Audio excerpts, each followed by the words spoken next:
नमस्कार, मैं रिया और आप देख रहे हैं डॉक्टर साहिब। पिछले वीडियो में हमने हेपेटाइटिस बी के बारे में जानकारी ली थी और आज हम हेपेटाइटिस सी के बारे में जानकारी लेने वाले हैं और इस विषय में हमारे साथ जानकारी साझा करने के लिए मौजूद है डॉक्टर धीरज कुमार। डॉक्टर साहिब MD MRCP है, साथ ही IGIMS में गैस्ट्रो डिपार्टमेंट में DM रेसिडेंट है। तो डॉक्टर साहब, बहुत बहुत स्वागत है आपका हमारे चैनल में। धन्यवाद रिया जी। आपका जो आज का विषय है बहुत ही महत्वपूर्ण है, hepatitis C virus. Hepatitis B के बारे में आप लोगों ने जाना और उस वीडियो में मैंने हेपेटाइटिस ए और ई के बारे में भी बताया था और हेपेटाइटिस सी के बारे में एक दो लाइन बताया था। हेपेटाइटिस बी और सी बहुत ही सिमिलर है। सिमिलर क्यों है? तो फैलने के तरीके में बहुत सिमिलर है। मैंने बताया था हेपेटाइटिस बी कैसे फैलता है, तो ये खाने और पीने से नहीं फैलता है। पहले तो नहीं फैलने वाली चीज़ समझना जरूरी है, ताकि अगर आपके घर में कोई हेपेटाइटिस सी के मरीज हैं तो ऐसा कुछ नहीं है कि उनके साथ आप बिस्तर शेयर नहीं कर सकते, उनके साथ खाना नहीं खा सकते हैं, उनका कपड़े को आप साफ नहीं कर सकते। ऐसा बिल्कुल नहीं है। ये फैलता कैसे है? तो ये पहला माध्यम है खून। हेपेटाइटिस सी का कोई पेशेंट या मरीज है, उसके खून से अगर आपके खून में कोई संपर्क हुआ, जैसे उसका ब्लड आपको दिया गया, उसको कोई नीडल उसके लिए यूज किया, वो नीडल आपको भी कोई किसी ने दे दिया, या फिर आप सैलून जाते हैं, सैलून में आपकी दाढ़ी बनाई गई, उस दाढ़ी में कट हुआ हेपेटाइटिस सी के पेशेंट को, उसी निडल से उसी रेजर ब्लेड से आपको भी वो दाढ़ी बनाया और आपको उसका ब्लड का एक्सपोजर हो गया, दोनों को हुआ, तो उस केस में आपका हेपेटाइटिस सी फैलता है। दूसरा माध्यम होता है जो होता है सेक्सुअल रूट होता है, कि आपका अगर पार्टनर को, फीमेल पार्टनर को हेपेटाइटिस सी है तो उसको आपको होने के, अगर आपको है तो आपके पार्टनर को होने का डर बना रहता है। तो दूसरा रास्ता ये होता है। तो इन सब माध्यम से, जिसको एक बोलते हैं पेरेंटल रूट और एक सेक्सुअल रूट, यही दो रूट है जिसमें हेपेटाइटिस सी होता है। तीसरा जो अनकॉमन है वो है आपका ऑर्गन ट्रांसप्लांट। अगर कोई हेपेटाइटिस सी का पेशेंट, उसका कोई ऑर्गन निकाल के हम नॉर्मल में डालें तो उसको भी हेपेटाइटिस सी हो सकता है। अब आता है बात कि हेपेटाइटिस सी में क्या सबसे बड़ी समस्या है आज के समय में। हमारे पास हेपेटाइटिस बी की वैक्सीन है, हम हेपेटाइटिस बी की वैक्सीन देते हैं तो हेपेटाइटिस बी होने का चांस जो है बहुत खत्म हो जाता है, बिल्कुल नेग्लिजिबल। लेकिन हेपेटाइटिस सी की कोई भी वैक्सीन अवेलेबल नहीं है। हेपेटाइटिस सी की कोई वैक्सीन नहीं है, हम उससे बचाव नहीं कर सकते। उसका बचाव का तरीका है कि इस बीमारी को समझें, उसके फैलने के तरीकों को समझें और प्रॉपर स्क्रीनिंग कराएं। अगर किसी के ब्लड को हम ले रहे हैं तो उसके ब्लड का स्क्रीनिंग होना चाहिए और उसके बारे में समझें कि ये फैल कैसे रहा है, पहली बात। दूसरी बात, अगर ये हो गया, हेपेटाइटिस सी अगर आपको हो गया तो आपको कुछ पता नहीं चलता है, क्योंकि इसका एक्यूट फॉर्म बहुत कम है। हेपेटाइटिस बी का एक्यूट फॉर्मेट बहुत परसेंटेज ज़्यादा होता है, 80% केस में। हेपेटाइटिस सी जो होता है 20 से 25% केस में ही एक्यूट फॉर्म में आता है। जॉन्डिस कराएगा, ऊपरी हिस्से में दर्द होना, भूख में कमी, नौसिया बहुत ही कम।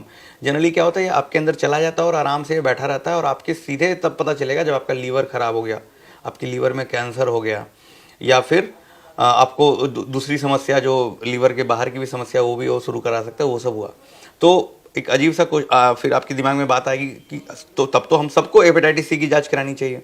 अगर हेपेटाइटिस सी का पता ही नहीं चलता, कोई लक्षण ही नहीं है, तो हो सके आपके और मेरे शरीर में भी हो सकता है।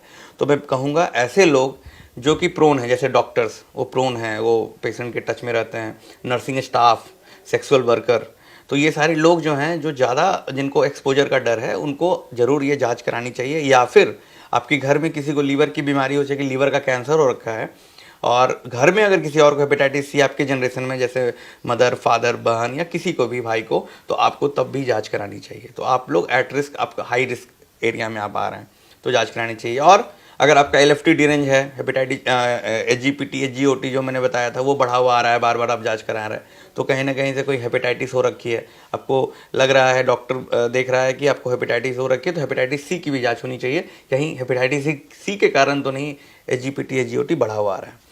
तो ये सारी बातें हुई। अब आता है कि सर मुझे हेपेटाइटिस सी का पता ऐसे नहीं चला, मैं गया था किसी और कारण से। जनरली यही होता है, इंसिडेंटली डायग्नोस्ड, जैसे हेपेटाइटिस बी में हुआ, आप गए क्या करने, आपको हर्निया हुआ, हर्निया का ऑपरेशन कराने गए, आप किसी दूसरे कारण से गए डॉक्टर के पास, उन्होंने जांच में लिखा हेपेटाइटिस सी और हेपेटाइटिस सी पॉजिटिव आ गया, इंसिडेंटल डायग्नोस, आपके शरीर में कोई तकलीफ नहीं है। तो हेपेटाइटिस बी में बहुत सारा चीज़ होता है कि DNA बड़ा होना चाहिए, लीवर फंक्शन डिरेंज होना चाहिए, इसमें ऐसा कुछ नहीं है। हेपेटाइटिस सी अगर पॉजिटिव आता है हम लोग RNA कराते हैं, RNA का नंबर, कभी कभी ये फॉल्स पॉजिटिव आ जाता है।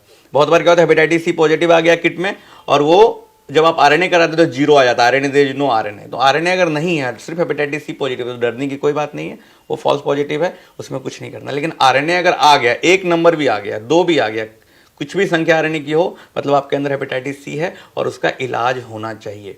उसके इलाज के लिए आपको अपने डॉक्टर से मिलना चाहिए, और मेरे हिसाब से ये जांच भी आपके डॉक्टर ही करा रहे हैं, तो जो डॉक्टर भी सुन रहे हैं उनको इसका इलाज होना चाहिए। इसमें ये नहीं देखना है कि कब से बीमारी है, अगर बीमारी आ गई है तो सबसे अच्छी बात है जो अभी हम लोग के पास दवाइयाँ आई है नई वाली, वो इंजेक्टेबल नहीं है। पहले इंजेक्शन दिया जाता था इसके इलाज के लिए, अब ओरल टैबलेट है। 3 महीने का कोर्स। अगर लीवर ठीक है, लीवर में गड़बड़ी आ चुकी है, लीवर पूरी तरह से खराब हो रहा है या खराब होने के कगार पे है, तो 6 महीने का कोर्स।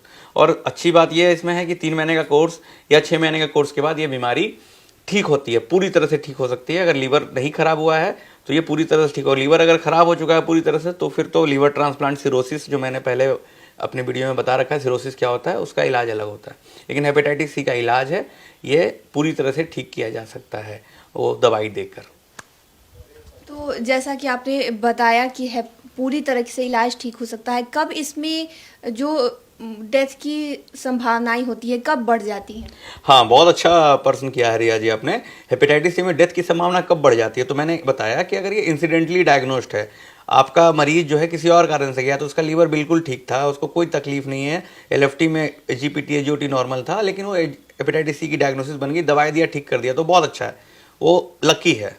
लेकिन एक मरीज है जो आया आपके पास क्या लेके, लीवर कैंसर, और पता चले लीवर कैंसर क्यों हुआ, तब हमने जांचा तो पता चला हेपेटाइटिस सी के कारण हुआ। तो अब तो हो चुका, अगर लीवर कैंसर हो चुका, दूसरी बात सिरोसिस हो गई जो बताया था मैंने, और डिकम्पनसेट कर गया, लीवर की खराबी के कारण पेट फूलने लगा, पैर फूलने लगा, खून की उल्टी हो रही है, तो वो अलग बीमारी हो गया। हेपेटाइटिस सी के कारण वो लीवर खराब कर चुका है, आपका लीवर खराब हो चुका है, आपको कैंसर हो चुका है, तो वो खराब कंडीशन है। उसमें हेपेटाइटिस सी का इलाज उसमें भी करना है, लेकिन हेपेटाइटिस सी उसमें खत्म हो जाएगा, आपका वायरस तो खत्म हो जाएगा, वायरस खत्म, मर जाएगा आपके शरीर के अंदर, लेकिन वो जो बीमारी उसने करा रखी है वो बीमारी पूरी तरह से ठीक होने लायक नहीं रहती है। तो उसमें फिर हम लोग देखते हैं किस स्टेज में वो बीमारी है, उसके हिसाब से उसका इलाज होता है।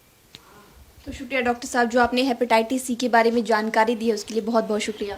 धन्यवाद रिया जी, और आपको भी बहुत बहुत शुक्रिया हेपेटाइटिस सी जैसे बहुत महत्वपूर्ण विषय को दर्शकों के सामने लाने के लिए।